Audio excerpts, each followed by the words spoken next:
Alright guys, so today I'm going to teach you how to remove your broken door handle off 350Z.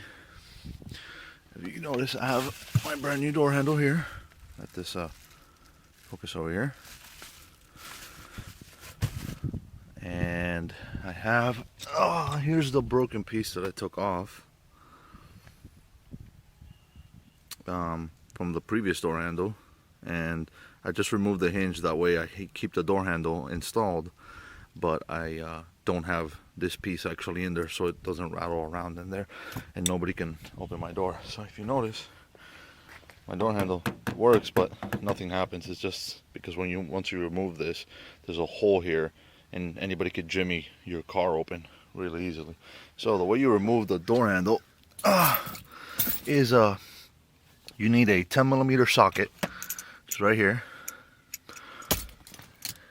a ratchet, and you're going to take out 2 bolts to these 2 guys. I use a ratchet because the Phillips screw, it is a Phillips screw on both, but they're really tight on there, and some of them can be Loctited, so it's easier to do it that way. So basically, on the door, there's going to be 2 tabs. They're the same on both doors. This is the driver door I'm fixing. So you got these 2 plastic tabs you're going to pop out from both of these holes.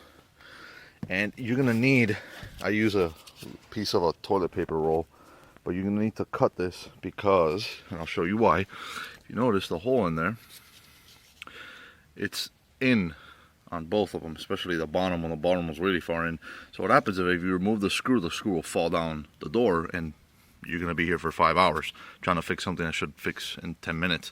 So what you do is you take this little channel, if you notice it's curved, and you place it right there, and then you push it, that way it doesn't move around, and then you unscrew, and then you kind of nudge it and the bolt will fall right down this tunnel. And the same goes with the one on the bottom.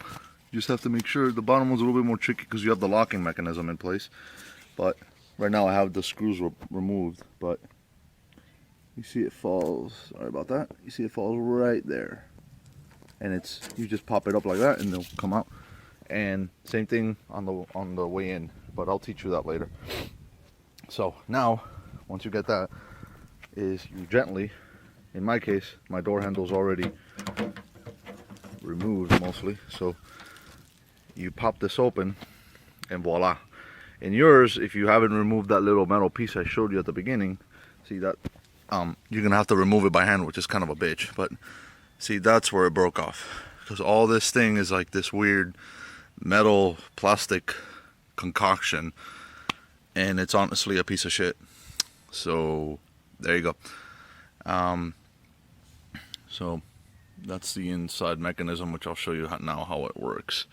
So basically what you have to disconnect is you have to disconnect that rod that I showed you from here. In your case, it'll probably break from here, so you can just pop it off and pull it from that blue plunger that's right there on the bottom. Don't move the plunger, just lift it, and that's it.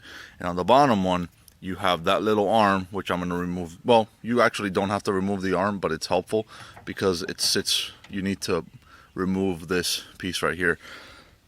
So there you go. So now what I'm going to do is, yeah, I'm going to do that. Socket. Well, I'm going to stop for a second and then record again once I'm done. Here I got the 2 doors out already. Let me show you back here. All you do is you remove this 10mm bolt, and I'm just going to keep it here for now. You don't have to disconnect this part, and make sure you just don't lose that bolt. Basically, here are the 2 doors. This is the one that's broken, so this piece, if you see, goes right in there. And the reason why this piece of shit breaks is because you have a very powerful spring here pushing off a piece of plastic. So if Nissan ever watches this, you guys should definitely fucking fix this, because this is ridiculous. You have, see, if you notice, that spring right here is metal, and so is this one. So yeah, fix it, because honestly, for a $60 door handle, I think you'd be able to use better parts. Okay, so after you remove this spring right here, this, I mean not spring, but this cable or wire has to be removed and transplanted onto the same side over here. So this looks like that actually. I had it backwards, but it looks like that. So this goes here, Okay, so I'm gonna put that and install it, and then I'll be right back. Let me show you with this one. First thing you gotta do is after you remove this, you gotta watch out for this little piece on the bottom. You don't have to unscrew this or anything. It's just, if you notice it on the side, that goes in between the metal. Like it basically holds this. It's like a U thing like that, where it basically goes over the metal on the door. So between that one, I'm gonna show you. I already did it, but I'm gonna pop it off so you guys can see it. It's kind of a bitch. There it goes. You have to lift it up a little bit. If you notice, I don't know if you can see it. See if I can get this thing to focus in right there. See it right there? That little piece right there on the bottom. Let's see if I can circle it in post. But the other thing you guys gotta do, which I definitely don't know if you'll be able, let me see if I can turn the flash on. In there's gonna be that blue tab, which, there we go. Let's see. Shit. No, I don't know if you guys can see it, but it's in there. Basically what you're gonna do is that yellow cable is gonna sit on top of that blue tab right there. Actually, you can see it right now. Let's see if I can zoom in. That blue little tab. Hold on. Right there. So that cable, basically, the end gets pushed in on top of that, and it sits right there. I don't know if you can see it, but there you go. You can see it right there a little bit. It's a little bit fuzzy, but that's where it sits. So, because when you open that door, oh, wait, let me pop this back in. I'll just leave it like that for now. You need 2 hands to do that. So, basically, after you do that, you take each one of your bolts, and I don't know if you guys know this trick or not, but I'll tell you anyway.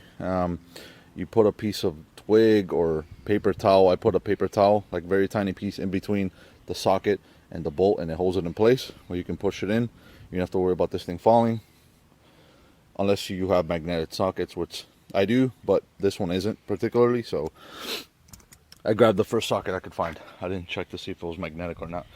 But in your case, if you have it, then yeah. And basically what you do, you pop this piece back in, you put the 2 bolts, and you put the rubber grommets back on.